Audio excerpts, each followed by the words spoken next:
1 p.m. on the East Coast. Afternoon baseball today in Detroit. Really? The Yankees of New York will be playing the Tigers of Detroit. 4-game series. You don't see a lot of 4-game sets, especially midweek 4-week sets, as you know, Dan. Yeah. Dan doesn't care. No. Typically, you see these sort of like, in the old days, it was Friday, Saturday, a twin bill on Sunday. You don't get those that much. Anyhow, not that it even matters at this point. Great win by the Mets last night. I'm sure you Met fans out there, all 7 of you are excited. This is Market Call. As I mentioned, 1 p.m. on the East Coast. Guy Adami, Dan Nathan, EY from SoFi, big timing us. Ghosting us. Is that ghosting us, as the kids say. Ghosting us? Yeah. That means she's just not returning our calls. Not returning our calls. It's funny. We had a call earlier, and at the end of the call, this guy's like, before you go, I just want to tell you, say hello to Elizabeth Young. It was amazing. I'm like, stop it. Yeah. I thought I was getting us all tuned up here. Everybody knows from you. So you're tuned up about the Yankees. They won a series. They won a series. Butters today. We got Butters. We don't have Liz, but we do have CBW. Yeah, that would be Carter Braxton Worth. But this Market Call brought to you by FactSet. Yeah. Financial data and analytics powered by Tomorrow. And of course, SoFi, Dan, despite the fact that Elizabeth is not here, get your money right all in one app. You know, it's funny. You know what you're powered by right now? Last night, not by tomorrow. So last night, Guy Adami, who has this, I say this all the time. You know, people ask me, what is Guy Adami like? You know, you spend a lot of time with him. Not particularly. I said, every once in a while, people say, what does he do for fun? He rags on Mets fans. That's fun. That's actually sport. But you have an odd relationship with the concept of fun. Yeah. You don't like to treat yourself to fun. I don't think I'm entitled to have fun. Okay. And it's again, actually true. I know. And to that end, like I'm in pain a lot of the time. Correct. Physical pain. I mean, I don't really talk about it. Because it shows that it makes you know that you're alive. Because that's true. If you're in pain, you're not dead.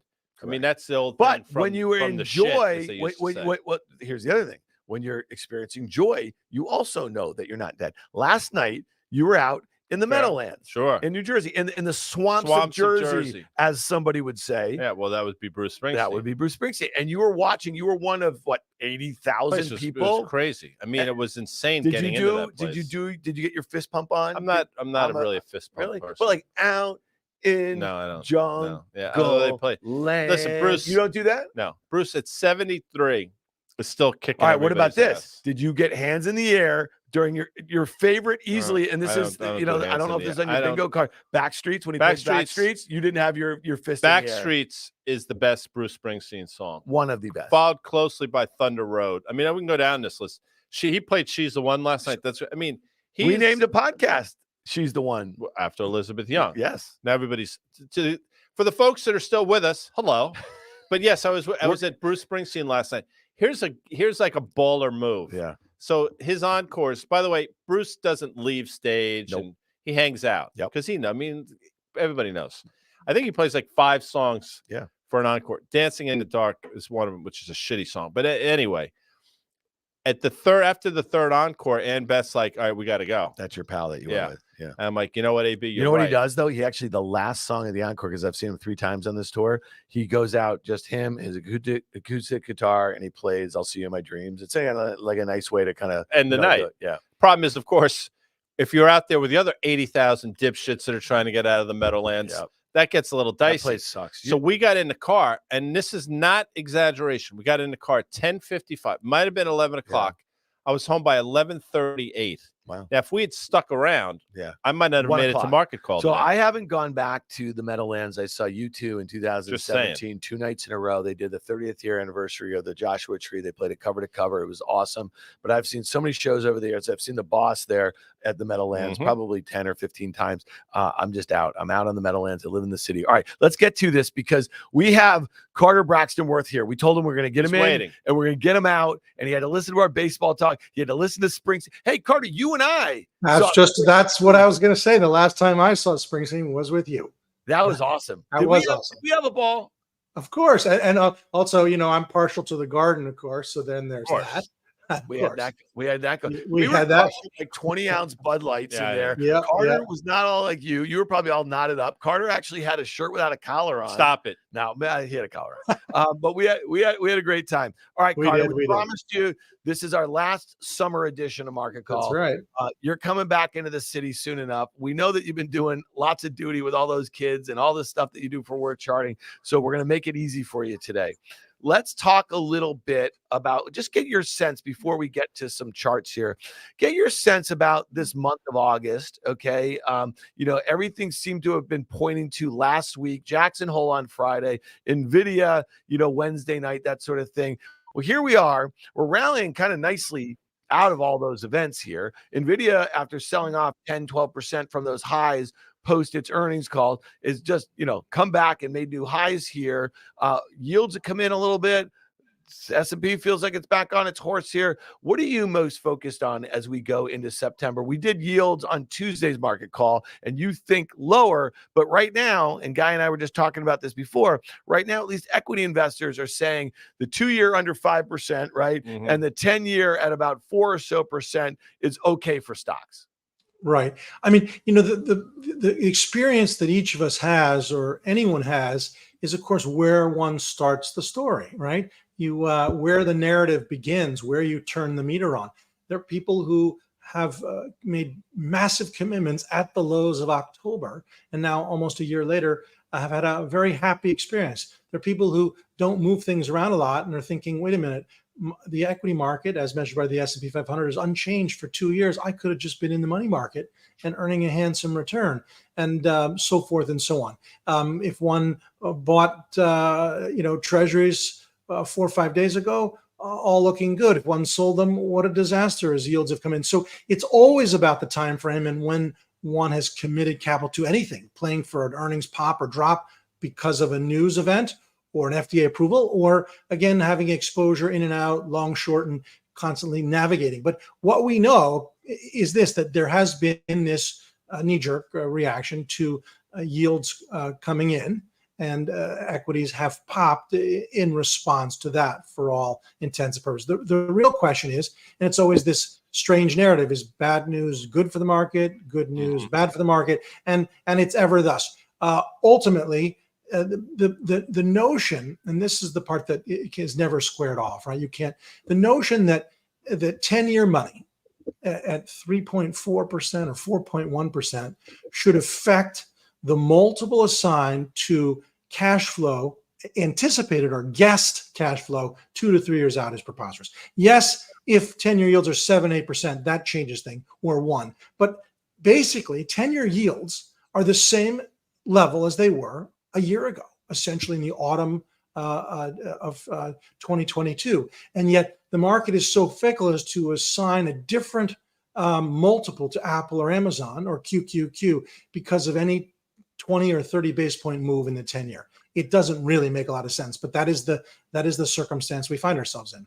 That's the mechanism without question. And I guess the longer conversation, not for the show necessarily, is what does it mean? The yields going lower, what is it telling you? Like, is it positive for equities? On the knee jerk, I get it, it is, but why are they going lower? To your point, Carter, they've been going lower because, one, technically they got to a level, but two, almost as important, the fundamentals surrounding them suggest that they should be lowered. And when you have bad data, at some point, bad data will have an impact on the equity market. But we'll have another conversation another time. You're not just a U.S. guy, Carter. You're like a world dude, man. You look at everything. And you brought with us some charts to illustrate exactly that. It's like a world index. I mean, Carter, Braxton, Worth, the W is, in fact, for world as well. CBW, like Lloyd B. Free. Well, it's Carter B. World. So talk to us about these charts. Yeah, I thought just to change it up a little bit, we could talk sort of equities globally. Now, obviously, one could look at the DAX in Germany or look at the Nikkei,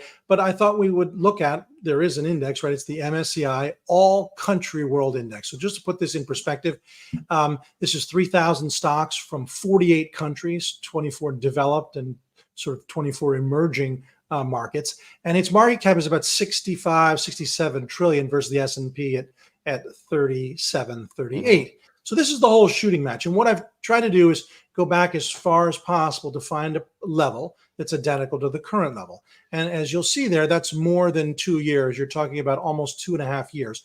Equities as an asset class, measured by the MSCI All Country, are unch.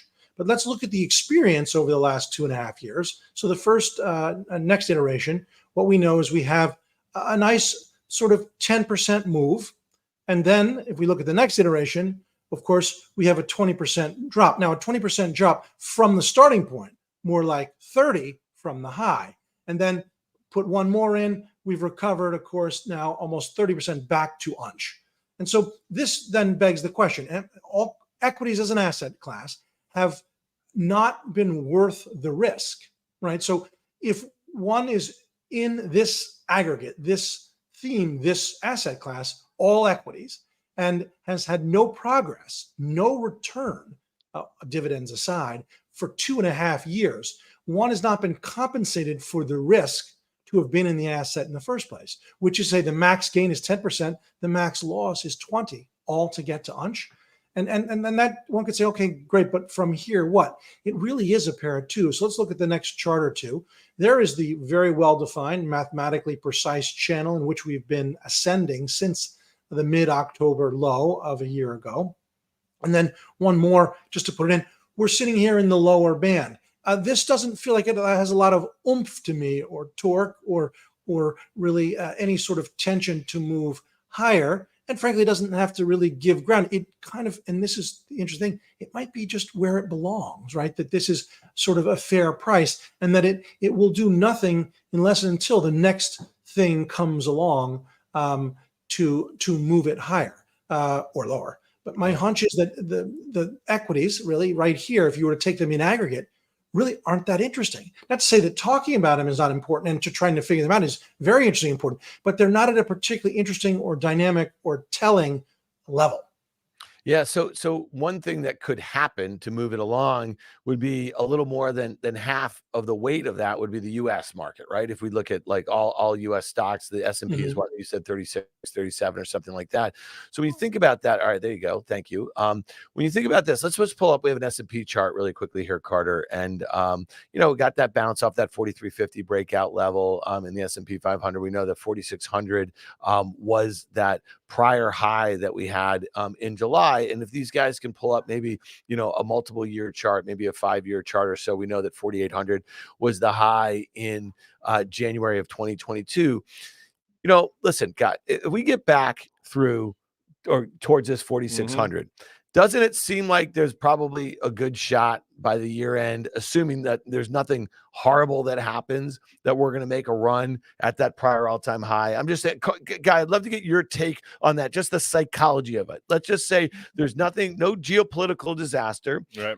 Let's just say the data weakens, not to a point where it alarms people that growth is falling off a cliff, but doing exactly what the Fed had hoped it would do, would moderate a little bit. And then if yields are coming in with that, isn't there a scenario that, the S&P's up so much already, the NASDAQ's up, they just rip them? People start to chase with each passing month. Obviously, that gets later in the year. If people are behind the curve, they will chase to try to sort of catch up. I mean, we've seen that time and time again. Under the scenario that you just outlined, I think Carter would say this as well. Yes, that's absolutely a feasible and probably a very predictable outcome. But a lot of things have to continue to happen. That slow sort of grind lower in things has to continue to happen in sort of a linear way, as opposed to potentially an exponential way. I mean, we'll see. I mean, none of the geopolitical things will come to fruition. You're not going to see an earnings blow up. I mean, you're not going to see a reacceleration of inflation under these scenarios. So a lot of things have to go right at these levels in order for the market to continue. This doesn't mean it can't happen. And right now it suggests that it will. But I think the likelihood of that, Carter, and please correct me if I'm wrong, is probably a 1 in 4, 1 in 5. I would say that's fair. I mean, I was putting my glasses up because I was going to read something. So this was from a client yesterday. This is a long short player, funds about 13 billion, and it's from the person who runs it and has a big chunk of the money. Not quite a household name, but real close.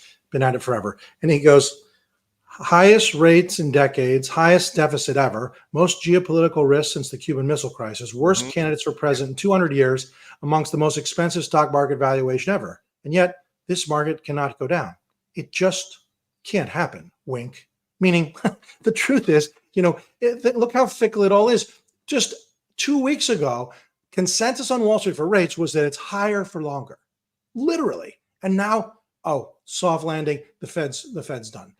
It all changes it doesn't take much to get things moving up and out, perhaps higher, or quite the opposite. We're in a seasonally weak period, of course. We know August is come and gone, and it's weakish September, October to some extent. And then there is also the phenomenon of year-end, sort of run it and pump it and so forth. So we shall see. But there's no real catalyst day to day other than something that's unknown or unseen, a force majeure, right? Something out of nowhere. Look at that little French. By the way, everything that he stated, that client, and is fact. I mean, you can make the opinion argument about the candidates, although it's probably pretty close to being factual, but everything that he stated in that thing that you write off, those bullet points, are all factual things. And what is also fact is, for whatever reason, at 4,600, wherever we are, 45, the market doesn't seem to care at all. And it's going to be interesting to see what makes it care, I guess, to your point about, external factors and force majeure. Well, it's funny, I was listening, not only do we create podcasts, but I also listen to podcasts. I was listening to my friend Molly Jong Fast. She had a reporter on. Great interview, actually, with a guy.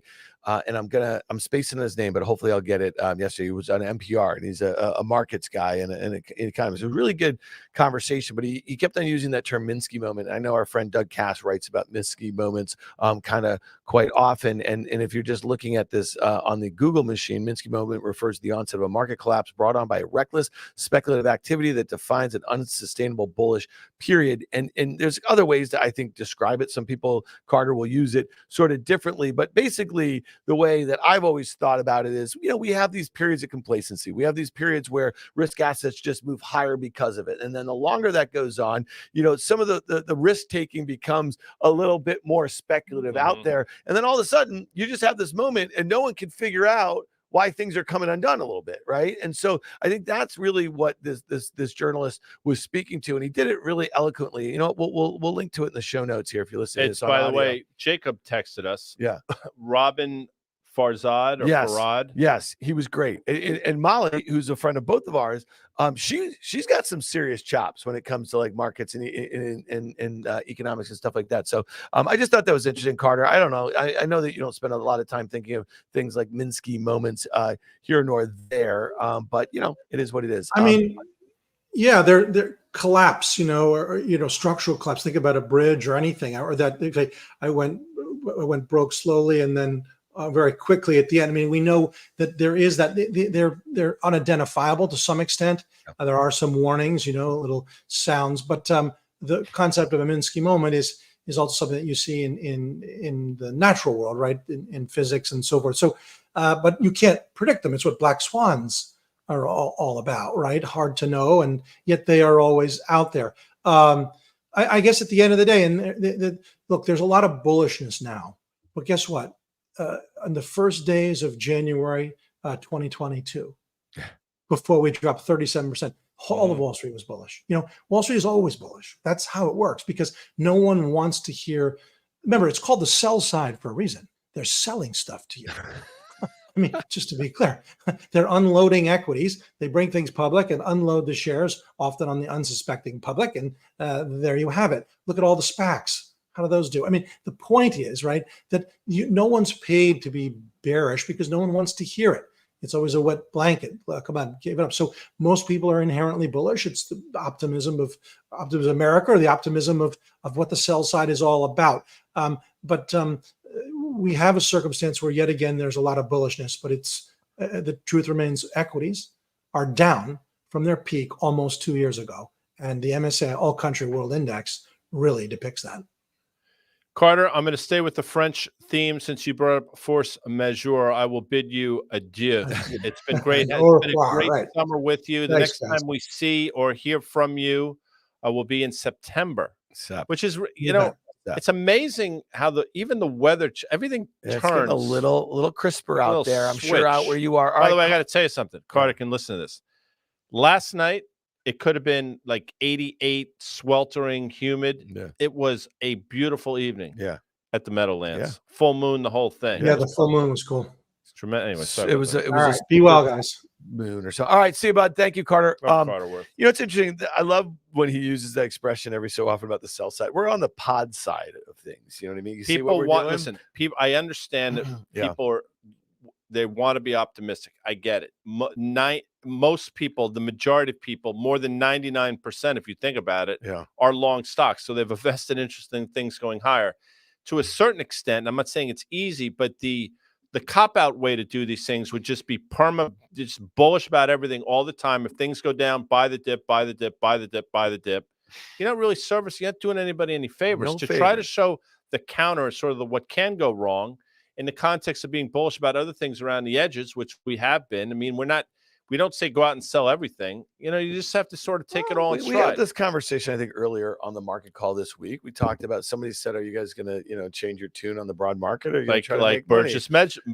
Meredith, right. and Rocky too. But my point is like, in that actual show, in that market call, we talked about a couple different ways to make money on the long side, buying something that doesn't actually have to correspond with equities going down. I guess part of my mentality here right now, guys, is like, it just, I can't see the thing. I can't predict the thing that's going to cause it to happen unless we just had, a global growth scare of epic sort of proportion. And that would be the thing that would sort of weigh on equities here. But it just doesn't feel like we just got done, with Q2 earnings for the most part. And it just doesn't seem like that's happening anytime soon. And I really feel like, what's going to happen is at some point we'll have a proper, 5 to 10% sell off. And at that point, it'll be a bit of a moment of truth, whether people are looking at all of the things that Carter, that email just, referenced, and that you acknowledge. And we look at the multiple and we think about the growth prospects. And then we start thinking about these things that, might cause a hiccup, right, to valuations or growth or global growth, that sort of thing. But right now, it just doesn't seem like people want to see it or hear it. And that's fine. So let's continue to figure out how to make money long and short of this market. I think that's actually one of the unique things that we are able to do here, because we can be a little bit nuanced here, and listen, we're not market strategists. I don't, you and I got a little cute. This is one thing. If I think back to last fall, okay, neither one of us was really bearish on stocks, okay, in October of 2022, when you and I both thought the S&P would get back to 3,400, which is the pre-pandemic high. Where did it get to in October intraday? It got to like 3,450 or something like that. And we both a little higher. Was it 3,600 or something like that? Okay. And then both of us kind of just stuck to our guns. We said, okay, things got a little compressed there. Okay. And then after we had a 10% rally, we got back on the negative horse. But what we were wrong about, for the most part, was wrong about the potential for a recession to start in that sort of period. And therefore we stuck to our market guns. Does that make sense? But we almost got back to where we thought we would. The lag is what's talking about a lag effect. I mean, we haven't had the effect part yet, because it's been this permanent lag, but it doesn't mean it's not coming to a theater near you. So that's what I think. Yes, we got wrong in terms of when it would kick in and what impact it would have on the market. You brought up earnings, but speaking of earnings, let's take a look at Broadcom, AVGO. Yeah, I love saying that. Reports tonight after the close. They do, and this stock has been on fire. We'll throw a chart your way and you'll see we're right up against it now. You had a huge, ridiculous move to the upside. That was on the back of NVIDIA. If you go back and look at that initial spike higher, then it gave it, a little bit of it back. It went from basically 900 to 800 in almost like a few trading days. And now we're right back there. Valuation probably trades at 21 times ish next year's numbers. You don't really have the earnings growth to support that. What you have is a lot of momentum, and you have a lot of excitement about the space and about their prospects. So the question you have to ask yourself is, are we going to go blowing through this level to the upside, which seems reasonable given what we've seen out of a lot of these names, or do we put in a pretty decent top here, and will we go back and look at the trend line that you drew, which basically that doesn't necessarily correspond with the moving average, but you understand what I'm looking at here. Yeah, it's interesting. We talk about implied moves all the time. So this is about, I think, a little more than 4% or so. When you think about that, if you're looking to maybe hedge a long position or make an outright bearish position or whatever, like, we're really taking the implied move is the at the money weekly straddle, okay, which this is a 1-day straddle. So that would be the call premium plus the put premium and put that together, and then you divide by the stock price and you get about 4%. So if you want to make a one-day directional sort of bet that Broadcom is either going to bust out on its way to 1,000 or it's going to break down on its way back towards 800, you could risk 2% by buying an at the money call or put to do that. It seems like a bit of a toss up here, like as far as I'm concerned, especially after the way NVIDIA acted. I will say though that there's some software stocks acting pretty well today, Guy. I don't know if you saw the Salesforce. Although I haven't looked at it over the last 10 minutes. 3% or so. Was up big in the after hours yesterday. I don't think it got the entire move, but that does my point. Yeah. Yes, it's up, but I don't think it was up to the magnitude it was right after the release. Yeah, no. So, and Okta's up more than 10%. I think there was one other name that is escaping me at the moment, which is also having a big day. So, listen, investors want to buy the things where they see perceived growth and they see, they're not really particularly worried, I think, about valuations at the moment here. So, it is what it is. Let's look at another name on valuation, though, that reports after the close. And this is LULU. And this one's kind of interesting also. It's banging up against the level here, Guy. 6% implied move in either direction. The stock has had some massive earnings gaps. I mean, just look at those. Look at that chart right there. So going back to December, that huge decline from what I think that was an all-time high. Then it got it all back on the next earnings gap. Then there was another gap higher. So here we are. This one a little tougher, though, because we have a Nike chart. I just kind of wanted to show this one. Nike's not going to report until next month, but this stock has acted horrible. Yeah, and you can probably throw Starbucks in that mix. It's not dissimilar. I mean, Nike, it's funny. Nike was one of those stocks where nobody cared about valuation, and all of a sudden, seemingly overnight, people started to look at valuation, and so the historical premium they get, they're not sort of getting right now. Now, Tim Seymour's been short the stock on fast. He talks about it on Fast Money. I thought it could get into the low 90s, and we got damn close, I think, a few days or so ago. I think we got to about 95. The question is that enough? But it's not. That's not what we're here to talk about. Go back to Lululemon. This is a stock that probably trades 28 times next year's numbers ish, which is not unreasonable given the sort of the growth trajectory they had. The question is that growth going to continue? I mean, therefore, it's amazing. You look at the sort of the mix from when it started to where it is now.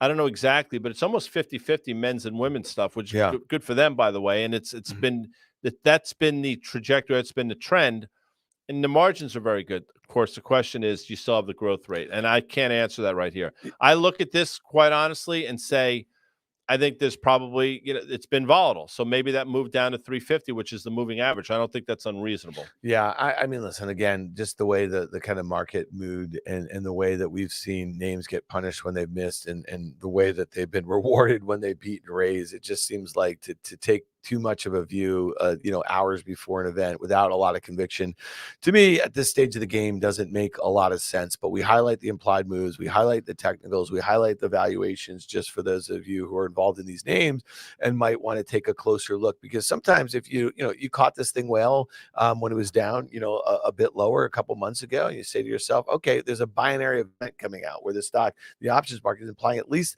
a 6% move in either direction. Maybe it moves 10. You don't want to be on the wrong side of that. So that's why we kind of highlight that.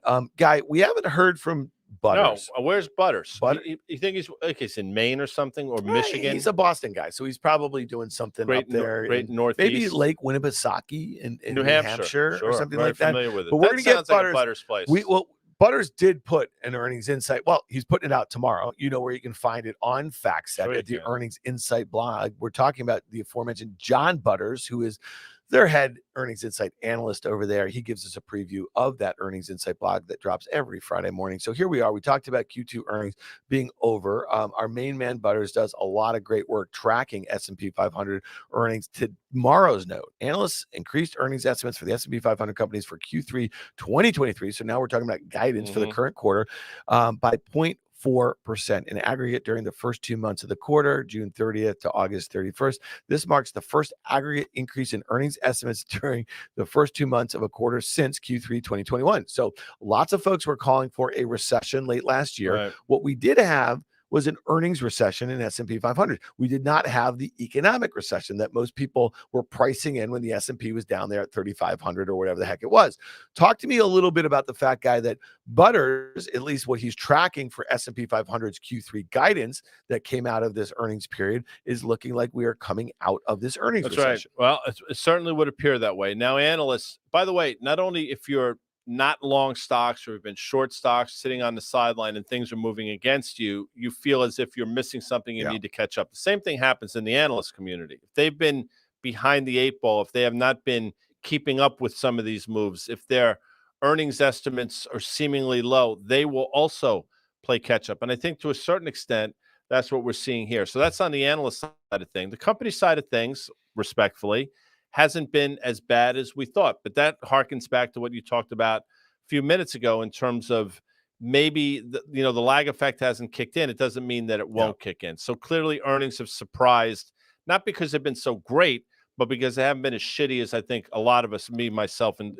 obviously thought they would be. No, I agree. And then, so here's another one. And I think this is interesting. Like, think about it on the sector level. So he says 4 sectors recorded an increase in EPS estimates led by the consumer discretionary sector. 7 sectors recorded a decrease in EPS estimates led by the materials sector. Analysts also increased EPS estimates for calendar year 2023 by 0.9% and calendar year 2024 also by 0.9% during this period. So what's interesting about the sector thing is that we know that there's a handful of sectors that are doing a lot of heavy lifting. Where we saw the increases, it's obviously in information technology, and a lot of people are excited in around AI, but we're just talking about LULU and Nike, and we're talking about consumer discretionary. And so the consumer doesn't quit, Guy, but the consumer, it's a bit, and you've been talking about this. I think last week you talked about Dollar General. It's Dollar Tree today, right? It was Dollar Gen today. Dollar Gen today. It was Dollar Tree. Now, and Dollar Gen, by the way, and I don't want to necessarily get bogged down here, this is 2 consecutive disastrous quarters. But I guess more disastrous, and I know this is stuff that you think about a lot, is the thing that they are saying about their consumer. And it's really nasty stuff over there. So it's just interesting that we highlight the fact that, earnings increases are coming in the consumer discretionary. Now, listen, a whole host of things can happen there. That could mean, it doesn't mean that there's so much demand. It could be that they got inventories under control. There's certain inflationary inputs are less than expected. There's a lot of things that could cause EPS increases, but we just highlight the lower end consumer aspect versus consumer discretionary, because oftentimes, and at least in our careers, consumer discretionary will follow what's going on the lower end. Before we blow out of here, a couple things. You look at MasterCard and Visa, they suggest that transactions continue to grow. Obviously, I mean, to your point, never underestimate the consumers want to spend. The question is, should they be spending? And that's for a different time. We'll have that conversation with something I'm about to tease in a few minutes. But it's interesting to see how quickly consumer spending can stop if something were to happen. As long as this market hangs in there, consumers will continue to spend, credit card debt will continue to mount, and everybody will be happy until they're not. And that's not, again, trying to be a wise guy. That's just the way it works. Yeah. Should you tease it? Yeah, let's do it. So Guy and I, we're going to go rest our voices for a little bit, and then we're going to sit down. Our friend Danny Moses. But I'm going to have what do they call these things? LaCroix or LaCroix? You have a little French thing going there. Yeah, well, that's why I brought it up. And we have Tom Lee, who's a fun strat. Look at that. Look at that. Jacob made that. We've known Tom for a very long time, and he's had his finger on the pulse of this market all of this year. We're going to talk a little bit about his bullish take. He also, I think last week before Jackson Hole, he said to start sticking your toe back in the market. The market's rallied about 4% since those levels. So Tom's going to give us kind of his outlook for the balance of the year and what he's thinking for 2024, maybe some sector stuff where he's kind of most focused on. So we're really looking forward to that. That will drop in the podcast stores tomorrow morning. So check that out. Guy, just so you know, the boss, he's not done in the Meadowlands. Okay. 3.5 hours last night. That was not it. No, what do you mean? So he's playing again tomorrow night. Stop it. And then he's going to play again Sunday night. Who goes to concerts on a Sunday night? Well, hold on. But Sunday night is really like a Saturday. Oh, that's right, because this is Labor Day weekend. Yes, it is. Oh, Monday's a holiday. Yeah. What do you think about the fact that this summer was bookended by 2 legends? Taylor Swift was in the Meadowlands during Memorial Day weekend.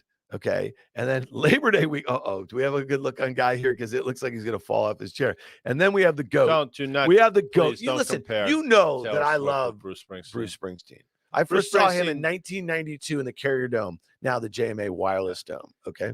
Bruce Springsteen's career has spanned 50 years. Yeah. Ish. Yeah. Taylor Swift, when's she doing? Started like last week. So when she has 50 years under You're her gonna belt, get these Swifties after I don't you, buddy. I- Really? Well, come your at daughter's me. one of them. I don't necessarily I think she is. Lily. I Well, think she she may be. digs the Let Taylor me tell you Swift. something. You get in the car with the Lister, she's listening to Zeppelin. She's listening to classic she rock. knows. She knows. She doesn't mess You around. brought her up well. Damn straight. Swifties. I bet you like Stephen Rafis. I'm going.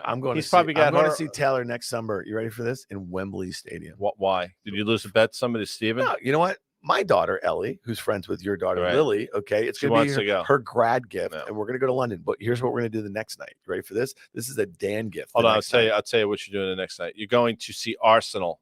I'm going to see No. Foo Fighters.